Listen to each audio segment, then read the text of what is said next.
जैसा जड़ रहेगा ऊपर का फल भी तो वैसा ही रहेगा। जड़ है मोदी जी, फल है कंगना रनावत। अगर सोनू सूद को पद्मश्री मिल जाता तो सोनू सूद का नाम मोदी जी से ऊपर हो जाता, सोनू सूद का नाम अमित शाह से ऊपर हो जाता। नमस्कार आदाब, मैं रज़ा अंसारी, हिंद वॉइस पर आपका स्वागत है। एक लंबे समय से थोड़ा सा सोशल मीडिया पर जो खबरें चल रही थी नेशनल मीडिया से हटकर वो थोड़ा सा अलग हो रहा है। और अब जो खबर वो ये है कि सोनू सूद लॉकडाउन के हीरो रहे, तो जो है मुंबई में लॉकडाउन के हीरो रहे और पूरे देश भर में उन्होंने काम किया, इरफान अली ताज है। और माना जाता है कि सेंट्रल कोलकाता के ये हीरो है और इनको जो है आज ऑनर किया गया कि जिस तरह से इन्होंने गरीबों के लिए खाना वगैरह का इंतज़ाम किया था लॉकडाउन में, तो यहाँ पर स्थानीय कमेटी की तरफ से इसको ऑनर किया गया। मगर सवाल ये है कि मोदी जी जैसे लोग जो है पद्मश्री किनको देते हैं, सोनू सूद को नहीं देकर बल्कि कंगना रनावत को देते, तो कहीं ना कहीं सरकार की तरफ से एक नाकामी ज़रूर है लोगों के मन में। तो इरफान भाई, सबसे पहले तो आपको बहुत धन्यवाद कि आपको लोगों ने ऑनर किया है। शुक्रिया। तो सवाल ये है कि पद्मश्री वगैरह का कुछ है, क्योंकि पद्मश्री तो आप जैसे लोगों को नहीं मिला, कोई फिल्म बनाने वालों को मिल रहा आजकल। देखिए, बात ऐसी है, जैसे लोग वैसा सोच। आप देख रहे हैं किस तरीके के लोग हमारे दिल्ली पे विराजमान हैं, क्या हमारे देश का हालत बना दिए हैं। उन लोगों का सोच किस तरीके का है, तो जैसा जड़ रहेगा ऊपर का फल भी तो वैसा ही रहेगा। जड़ है मोदी जी, फल है कंगना रनावत। मुझे तो लगता है मुझे फिर से दोबारा स्कूलिंग करना पड़ेगा और स्कूल के किताब में वापस से मुझे ये पढ़ना पड़ेगा कि हम लोगों को आज़ादी कब मिली, क्योंकि मैं बहुत कंफ्यूज हूँ जब से उनका एक बयान आया है कि हम लोगों को आज़ादी 2014 में मिला है। तो उससे पहले कि हम लोग मजाक कर रहे थे, ये हमारे जो शहीद हैं, क्या उन लोगों ने शहादत मजाक में दी है? लाखों लोगों ने हमारे इस देश को, भारत को आज़ाद कराने के लिए शहादत दी। जो कर सकते थे अंग्रेज़ों के ख़िलाफ़ लड़ करके हमारे देश को आज़ाद करवाएं। आज एक, मैं माफ़ कीजिएगा, मुझे बोलना नहीं चाहिए मगर मैं बोलने पे मजबूर हूँ, एक जाहिल, एक अनएडुकेटेड, एक थर्ड ग्रेड एक्ट्रेस आ करके उन शहीदों को की मजाक उड़ाती है और वो कहती है जब से 2014 से मोदी जी आए हैं देश को आज़ादी मिली। मैडम, शायद आप ना खुद पढ़ी लिखी हैं, ना आप वैसे समाज से बिलोंग करती हैं जहाँ पे अच्छे लोग और पढ़े लिखे लोग रहते हैं। हमारे इस देश का एक शुरू से कल्चर रहा है कि पद्मश्री या कोई भी अवार्ड उन लोगों को दिया जाता था जो अपने फील्ड में महारत हासिल करते थे या हमारे देश का नाम रोशन करते थे। बट बहुत अफसोस की बात है, मैं उस दिन के बाद से मुझे ऐसा लग रहा है कि ये जो अवार्ड था इसका कोई मतलब ही नहीं रह गया।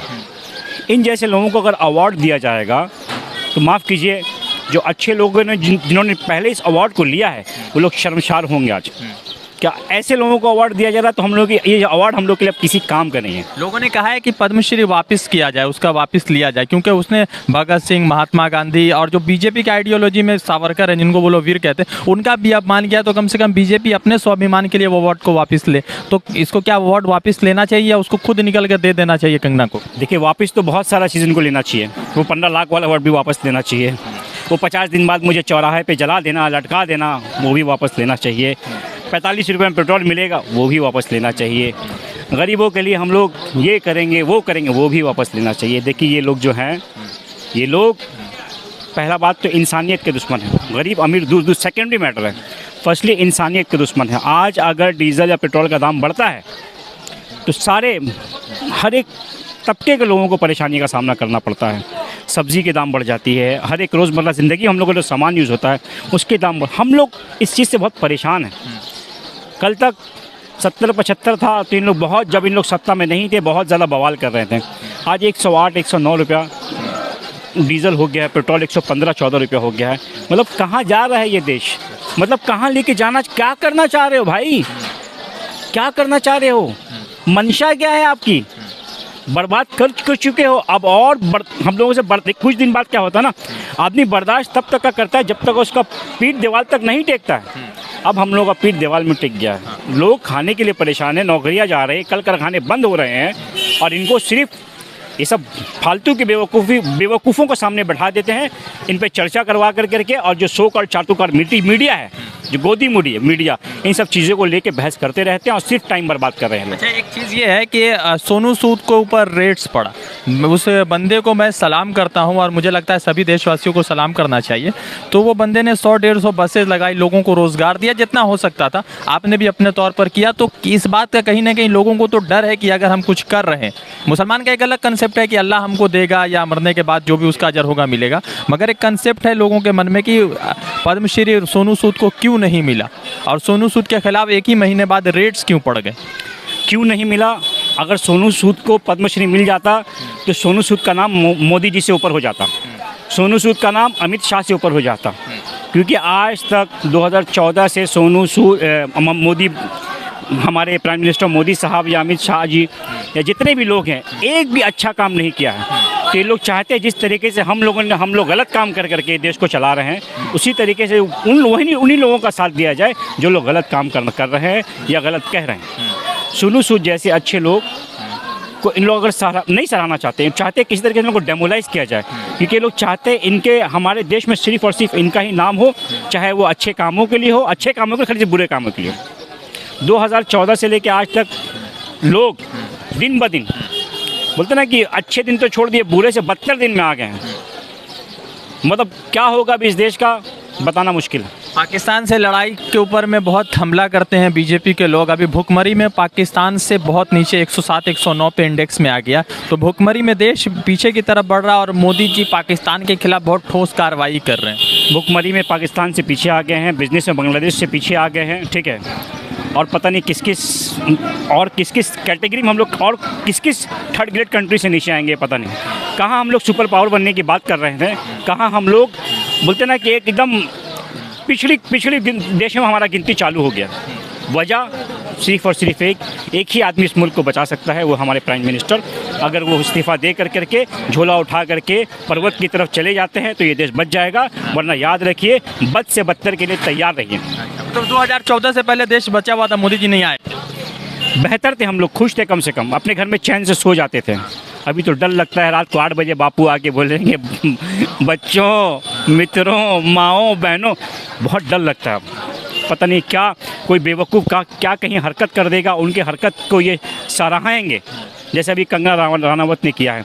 कोई भी एक ऐसा इंसान नहीं है इन लोगों के पार्टी में जो आके खुल करके बोले कि हाँ उसने गलत कहा है, जो कि सरासर गलत, जिसके खिलाफ पूरे देश आवाज़ उठा रही है। बट ये लोग इतने बेशरम लोग हैं, इनके पार्टी के लोग इतने बेशरम हैं, किसी एक ने भी ये महसूस नहीं किया कि नहीं गलत को गलत कहा जाए। वो जो शहीद हुए हैं, जो जान दिए हैं, जो वीर हम लोग के शहीद, देश को बचाने के लिए, हम लोग को आज़ादी दिलवाने के लिए, उन सब के लिए मतलब शर्मनाक मजाक उड़ाया उनके बलिदानों का, उन सबको शर्मसार कर दिया इन लोगों ने। अच्छा, एक चीज़ है कि अरुणाचल प्रदेश में चाइना बस्ती बस आकर बैठ गया हुआ है, लगभग 1500 किलोमीटर का एरिया जो है ऑक्युपाइड कर दिया गया। तो चाइना के खिलाफ हिंदुस्तान का आक्रामक और यशस्वी प्रधानमंत्री थोड़ा सा गायब रहते हैं और पाकिस्तान के टमाटर के ऊपर बहुत बात करते हो, तो क्या वक्त आ गया कि चाइना को जवाब देना होगा अब? ये इनके बस की बात नहीं है, ये इनके बस की बात नहीं है। आप देखिए पाकिस्तान से भी खाली लोग इलेक्शन के टाइम में बोलते ना कि 1 to 1 करते हैं, वो भी कोई एक प्रोपेगेंडा के थ्रू, कोई एक ड्रामा के थ्रू करके इलेक्शन ख़त्म, चैप्टर क्लोज। बात रहा चाइना का, चाइना 1500 नहीं पहले 1000 था, 2000 के करीब पहुंचने वाला है बहुत जल्दी, जिस तेज़ी से वो लोग जगह को कब्जा कर रहे हैं। बट हमारे प्राइम मिनिस्टर को उधर नहीं देखना, क्योंकि वहाँ से कोई वोट बैंक नहीं है। जहाँ से वोट बैंक उनको चाहिए बस उसी जगह को देखना है, चाहे वो पाकिस्तान का मामला हो या आप जानते हैं कोई मामला, आपके फ्रिज के अंदर में क्या रखा उसका मामला हो, अच्छा, आप तो क्या पहन रहे हैं उसका मामला हो, आप क्या बोल रहे हैं उसका मामला हो। बंगाल से बीजेपी का सुपड़ा साफ हुआ, लोगों ने साफ कर दिया, ममता बनर्जी ने साफ कर दिया। उत्तर प्रदेश चुनाव बहुत महत्वपूर्ण, अगर ये समझिए वर्ल्ड कप अगर हार गया तो 2014 का वर्ल्ड कप हाथ से निकल जाएगा। तो क्या लग रहा है कि उत्तर प्रदेश में इस बार खेला होवे वाला स्लोगन चल रहा है, क्योंकि बहुत सारे लोग लगा रहे हैं, तो होगा कुछ यहाँ का इम्पैक्ट वहाँ जा रहा है? देखिए अगर वहाँ के लोग बंगाल के लोग की तरह समझदार हैं तो वो भी वही स्टेप लेंगे जो बंगाल के लोगों ने लिया। ये जो बोलने वाली सरकार है, ये जो फसाद कराने वाली सरकार है, ये जो इंसान को इंसान नहीं समझने वाली सरकार है, ये जो उद्योगपति की सरकार है, इस सरकार को जल्द से जल्द हमारे इस देश से निकाल फेंकना बहुत ज़रूरी है। वरना याद रखिए हर एक गली, हर एक कूचे में मतलब जो हमारे यंगस्टर है ना, बेकारी भर जाएगा। क्योंकि ये लोग जितने भी हमारे ख़ास तौर पे गवर्नमेंट समझ लीजिए एयरपोर्ट हम लोगों का था, हम लोगों का रेलवेज था, हम लोग का ONGC, हम लोग का जितना भी विभाग जिससे एक जनरेट हम लोग का रेवेन्यू जनरेट होता था, यहाँ जहाँ पे लोगों को नौकरी दी जाती थी, सबको लोग प्राइवेटाइज कर रहे हैं। ये लोग इंसान को मशीन बना देंगे, इन लोग को अपनी ज़रूरत के हिसाब से इस्तेमाल करेंगे और बाकी निकाल के फेंक देंगे। ये लोग गरीबों के बारे में नहीं सोच रहे हैं। गिने चुने 3-4 इनके दोस्त बंधु हैं, हम दो हमारे दो, उनको लेकर के ये सरकार चला रहे हैं। और याद रखिए हम लोग घुमा फिरा किसी एक एंगल से अगर आप देखिएगा तो वापस हम लोग ईस्ट इंडिया कंपनी के अंदर दिन ब दिन जाते जा रहे हैं। अब तो अंबानी आपको पता चला होगा, नहीं अंबानी नहीं, आपको पता चला होगा कि अंबानी मोर और लेस हिंदुस्तान छोड़ चुके हैं और जाके लंदन में शिफ्ट हो गए। लंदन जहाँ से पहले भी हिंदुस्तान को चलाया जाता था, ईस्ट इंडिया कंपनी जहाँ की थी, वापस आप देखिएगा ये एक एंगल से तो वापस वही सर्कल को घुमाया जा रहा है। अच्छा, लोग बदले हुए। अच्छा, तो एक सवाल ये है कि आज जो है मध्य प्रदेश के मुख्यमंत्री शिवराज सिंह चौहान, उसने कहा है कि गोबर और गाय के पेशाब का इस्तेमाल होगा तो हिंदुस्तान की इकोनॉमी, जो हिंदुस्तान की भुखमरी बेरोजगारी है वो कम हो जाएगी। तो गोबर को खाया जाएगा या पेशाब को मतलब देह पर लगाया जाएगा, क्योंकि वो बताए नहीं है वो। देखिए इन लोग के लिए कोई नई बात नहीं है। मोदी जी भी कल बोले थे कि गटर का गैस निकाल के चूल्हा जला लो, पकौड़ा तल को MBA करने क्या दरकार है, वही सब करो। उसके बाद एक वो हम लोग के विप्लव साहब हैं त्रिपुरा के जो CM, वो बोलते हैं कि बत्तख जब तक नहीं रहेगा तालाब में, मछली लोग को ऑक्सीजन नहीं मिलेगा। तो देखिए ये लोग ऐसे ही लोग, ये लोग पढ़े लिखे लोग नहीं हैं। सब पढ़े लिखे लोग नहीं ऐसे बात करते हैं। एक सिस्टम होता है, उस सिस्टम के बाहर हैं लोग। ये लोग सिर्फ कंगना रनावत जैसे लोगों को आगे कर करके 2 महीना 6 महीना साल भर पार कर रहे हैं। ये लोग टाइम बर्बाद कर रहे हैं हमारे देश का और हम लोगों की ज़िंदगी का भी, और हम लोगों को बद से बदतर की तरफ लेके जा रहे हैं। 2024 में अगर उत्तर प्रदेश इलेक्शन योगी जी जीत जाते हैं, मान लीजिए 1%, तो मुसलमानों का फ्यूचर क्या होगा? क्योंकि मुसलमान कहीं ना कहीं वोट बैंक, मुसलमान वोट बैंक है, मगर अगर मुसलमान तरीके से अगर वोट करे तो जैसे जिस तरीके से बंगाल का सिनेरियो जो इलेक्शन से पहले था, इलेक्शन के बाद जो चेंज हुआ, वहाँ भी हो सकता है। नामुमकिन कुछ नहीं है।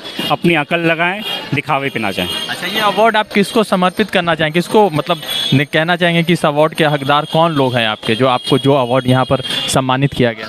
देखिए मुझे जो अवार्ड दिया गया है, ठीक, मुझे सम्मानित किया गया, बट मैंने ऐसा कोई काम नहीं किया। मैंने जो हमारे मज़हब में सिखाया जाता है या जो ज़रूरी था उस वक्त, मैंने अपना ज़िम्मेदारी निभाया। अब अगर मेरे दोस्तों को, मेरे भाइयों को, कोलूडरा सोशल वेलफेयर एसोसिएशन के लोगों को लगता है कि उसके लिए कि मुझे सम्मानित करना चाहिए, तो ये उनकी सोच है। बट मेरी सोच ये है कि जहाँ जहाँ पे इंसानियत को इंसान की ज़रूरत पड़ेगी, हम लोग जहाँ तक जा सकेंगे हम लोग ज़रूर जाएंगे और इंशाल्लाह हम लोग एक दूसरे के लिए खड़े रहेंगे। ये मेरा सोच है। IT का रेड पड़ गया BJP की तरफ से, तो क्या हो?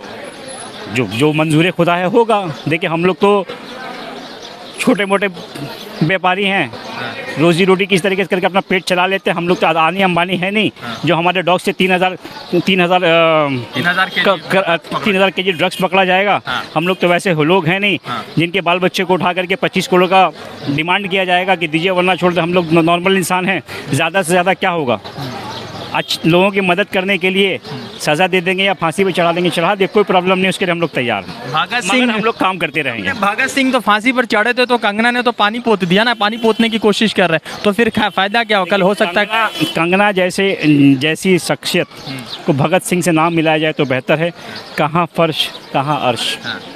भगत सिंह अर्श वो तो खैर मान रहे हैं, और इन जैसी, खैर उनके बारे में मैं बात भी नहीं करना चाहता। क्या बात करूं उनके बारे में? युवाओं के लिए क्या मोटिवेशन ये है कि मोदी जी बोले आत्मनिर्भर हो जाओ, हम लोग आत्मनिर्भर हो गए। हम लोग एक दूसरे का ध्यान रख रहे और रखते रहेंगे इंशाल्लाह।